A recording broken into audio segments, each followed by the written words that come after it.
আমার এলাকার অনেক ভাই প্রবাসে থাকেন। অনেকের ফেসবুক পোস্ট দেখি, অনেকের আত্মীয়-স্বজনের সাথে কথা বলে জানতে পারি তারা কি সুখে আছেন। তারা প্রবাসে গেলে অনেক কষ্ট করে টাকা ইনকাম করেন।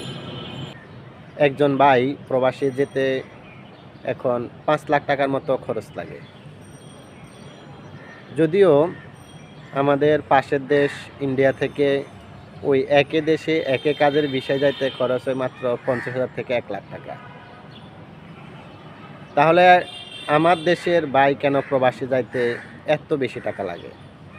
এর কারণ হলো প্রতি পদে পদে সবাই প্রবাসীদেরকে নিয়ে ব্যবসা করে।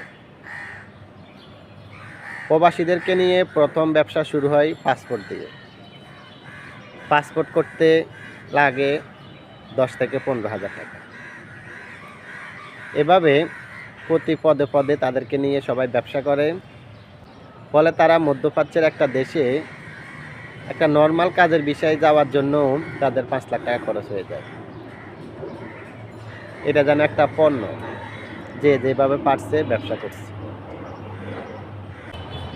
যে যার অবস্থান থেকে যদি কাজ করে তাহলে এগুলো নির্মূল করা সম্ভব।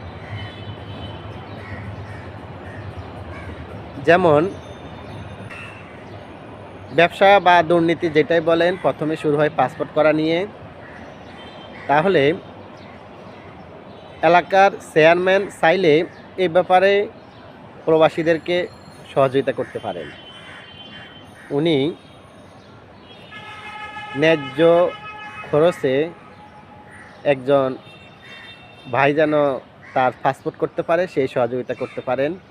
এতে তেমন বেশি বিনিয়োগ বা খরচ প্রয়োজন হয় না, শুধু একটু আন্তরিকতা থাকলেই হয়। আমার আশা আছে যদি কখনো কাজ করার সুযোগ পাই,